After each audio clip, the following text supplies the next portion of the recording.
ನೋಡಿ, ಚಿಕ್ಕ ಮಕ್ಕಳಲ್ಲಿ ಸಾಕಷ್ಟು ರೀತಿಯಾದಂತಹ ತೊಂದರೆಗಳು ಸ್ಟಾರ್ಟ್ ಆಗುತ್ತೆ. ಈಗಾಗಲೇ ಜಿಲ್ಲಾಸ್ಪತ್ರೆ, ಖಾಸಗಿ ಆಸ್ಪತ್ರೆಗಳಲ್ಲಿ ಚಿಕಿತ್ಸೆಗೋಸ್ಕರ ಕ್ಯೂ ನಿಂತ್ಕೊಂಡಿದ್ದಾರೆ. ಕಲಬುರಗಿಯಲ್ಲಿ ಸೈಕ್ಲೋನ್ ಎಫೆಕ್ಟ್ ತುಂಬಾನೇ ದೊಡ್ಡ ಮಟ್ಟದಲ್ಲಿ ಆಗ್ತಾ ಇದೆ ಅಂತ ಅನ್ಸುತ್ತೆ. ಚಿಕ್ಕ ಮಕ್ಕಳನ್ನ ಎತ್ಕೊಂಡು ಪೇರೆಂಟ್ಸ್ ಕೂಡ ಬರ್ತಾ ಇದ್ದಾರೆ ಜಿಲ್ಲಾಸ್ಪತ್ರೆಗೆ, ಖಾಸಗಿ ಆಸ್ಪತ್ರೆಗಳಲ್ಲಿ ಚಿಕಿತ್ಸೆಗೋಸ್ಕರ ಕ್ಯೂ ನಿಂತ್ಕೊಳ್ತಾ ಇದ್ದಾರೆ.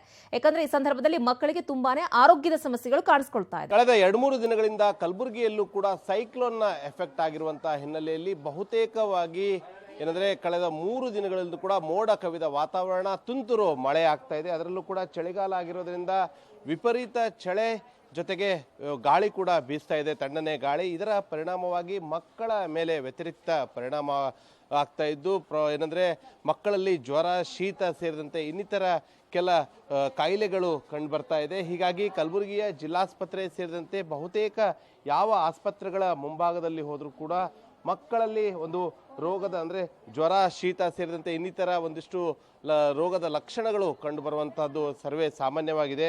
ಇದಕ್ಕೆ ಸದ್ಯ ಕಲಬುರಗಿಯ ಜಿಲ್ಲಾಸ್ಪತ್ರೆಯಲ್ಲೂ ಕೂಡ ನೋಡ್ತಾ ಇದ್ದೀರಾ. ಬೆಳಗ್ಗೆ 8 ಗಂಟೆ ಆದರೆ ಸಾಕು, ಈ ಒಂದು ಜಿಲ್ಲಾಸ್ಪತ್ರೆಗೆ ಬೇರೆ ಬೇರೆ ಗ್ರಾಮಗಳಿಂದ ಆಗಿರ್ಬೋದು, ಅದೇ ರೀತಿಯಾಗಿ ಬೇರೆ ಬೇರೆ ತಾಲೂಕಾ ಆಸ್ಪತ್ರೆಗಳಿಂದಲೂ ಕೂಡ ಇಲ್ಲಿಗೆ ಮಕ್ಕಳನ್ನು ತೆಗೆದುಕೊಂಡು ಚಿಕಿತ್ಸೆಗಾಗಿ ಬರ್ತಾ ಇದ್ದಾರೆ. ಬನ್ನಿ, ಒಬ್ಬ ತಾಯರಿದ್ದಾರೆ, ಅವ್ರನ್ನ ಕೇಳೋಣ. ಮೇಡಮ್, ಈಗ ಏನಾಗ್ಲತ್ತದ್ರಿ ಸಮಸ್ಯೆ? ಈಗ ಕಳೆದ 3 ವರ್ಷದಿಂದ ಮಳೆ ತುಂತುರು ಮಳೆ ಬರ್ತಾ ಇದೆ. ಅದಕ್ಕೋಸ್ಕರ ಮಕ್ಕಳಿಗೆಲ್ಲ ಸಮಸ್ಯೆ ಆಗ್ತಿದೆ ಸರ್. ಸ್ವಲ್ಪ ನೆಗಡಿ, ಕೆಮ್ಮು.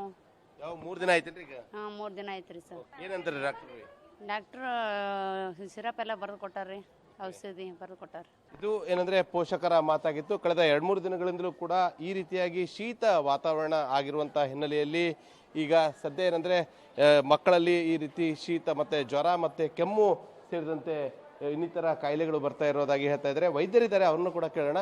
ಸರ್, ಈಗ ಪ್ರಮುಖವಾಗಿ ಈ ಮಕ್ಕಳಲ್ಲಿ 2-3 ದಿನಗಳಿಂದ ಯಾವ ರೀತಿಯಾದಂತಹ ಎಫೆಕ್ಟ್ ಅಂದ್ರೆ ಹೆಚ್ಚಾಗಿ ಕಂಡು ಬರ್ತಾ ಇದೆ ಸರ್, ಈ ಒಂದು ವೆದರ್ ಚೇಂಜ್ ಆಗಿರೋದ್ರಿಂದ? ಈಗ ನೋಡ್ತಾ ಇರೋದು ವೆದರ್ನಲ್ಲಿ ಕೆಮ್ಮು, ನೆಗಡಿ, ಜ್ವರ ಹೆಚ್ಚಿಗೆ ಕಂಡು ಬರ್ತಾ ಇದೆ. ಸೈಕ್ಲೋನ್ ಎಫೆಕ್ಟ್ನಿಂದ ಮತ್ತು ನಿನ್ನೆ ಮಳೆ ಆಗಿರೋದ್ರಿಂದ ಇಂಥ ಎಲ್ಲ ಕಂಡು ಬರ್ತಾ ಇದೆ. ಮಕ್ಕಳಲ್ಲಿ ಹೆಚ್ಚಿಗೆ ಜ್ವರ, ಕೆಮ್ಮು, ನೆಗಡಿ ಈ ಥರನೇ ಎಲ್ಲ ಹೆಚ್ಚಿಗೆ ಎಫೆಕ್ಟ್ ಬರ್ತಾ ಇದೆ. ಖಾಲಿ ಟೈಮಲ್ಲಿ ಬೇರೆ ಸಮಯದಲ್ಲಿ ಯಾವ ರೀತಿಯಾಗಿ OPDಗಳು ಆಗ್ತಾ ಇತ್ತು ಅಂದರೆ ಎಷ್ಟು ಮಕ್ಕಳ ಸಂಖ್ಯೆ ದಾಖಲಾಗ್ತಾ ಇತ್ತು? ಈ ಲಾಸ್ಟ್ 3 ಡೇಸಿಂದ ಮಕ್ಕಳಲ್ಲಿ ಎಷ್ಟು ಸಂಖ್ಯೆ ಹೆಚ್ಚಾಗಿದೆ OPD ಕಾರ್ಡ್ಗಳಲ್ಲಿ? ಅಂದರೆ ಆಬ್ವಿಯಸ್ಲಿ ಸಂಖ್ಯೆ ಹೆಚ್ಚಿಗೆ ಆಗಿದೆ. ಮುಂಚೆ ಬೇರೆ ರೀತಿ ಥರ ಇರುತ್ತಿತ್ತು, ಈಗ ಬೇರೆ ರೀತಿಯ ಥರ ನೆಗಡಿ, ಜ್ವರನಿಂದ ಹೆಚ್ಚಿಗೆ ಅಡ್ಮಿಷನ್ ಆಗ್ತಾ ಇವೆ. ಡೈಲಿ 10 to 15 ಅಡ್ಮಿಷನ್ ಆಗ್ತಾ ಇದೆ. ಮತ್ತು ಅದು ಬಿಟ್ಟು ಬೇರೆನೂ ಆಗ್ತಿರುತ್ತೆ. ನಾರ್ಮಲ್ನಲ್ಲಿ ಕಮ್ಮಿ ಇರುತ್ತೆ, ಈಗ ಹೆಚ್ಚಿಗಾಗಿದೆ, ಹೆಚ್ಚಾಗ್ತಾ ಇದೆ. ಇದಕ್ಕೆ ಪ್ರಮುಖ ಅಂದರೆ ಯಾವ ರೀತಿ ಪ್ರಿಕಾಷನ್ಸ್ ಅಂತ ತೆಗೆದುಕೊಳ್ಬೇಕು ಪೋಷಕರು ಅಂತ? ಆದಷ್ಟು ಮಕ್ಕಳಿಗೆ ಏನಂತೆ ಇದೆಲ್ಲ ಕೋಲ್ಡ್ನಿಂದ ನಿಂದಿರಿಸ್ಬೇಕು. ಅವ್ರ ಪ್ರಿಕಾಷನ್ಸ್ ಮನೆಯಲ್ಲೇ ತೊಗೋಬೇಕು. ಹಾಟ್ ವಾಟರ್ ಕೊಡಬೇಕು ಮನೆಯಲ್ಲೇ, ಮತ್ತು ಎಲ್ಲ ಬೆಚ್ಚಗೆ ಏನೇ ವಸ್ತ್ರ ಇದ್ದರೆ ಹಾಕ್ಕೊಂಡಿರ್ಬೇಕು.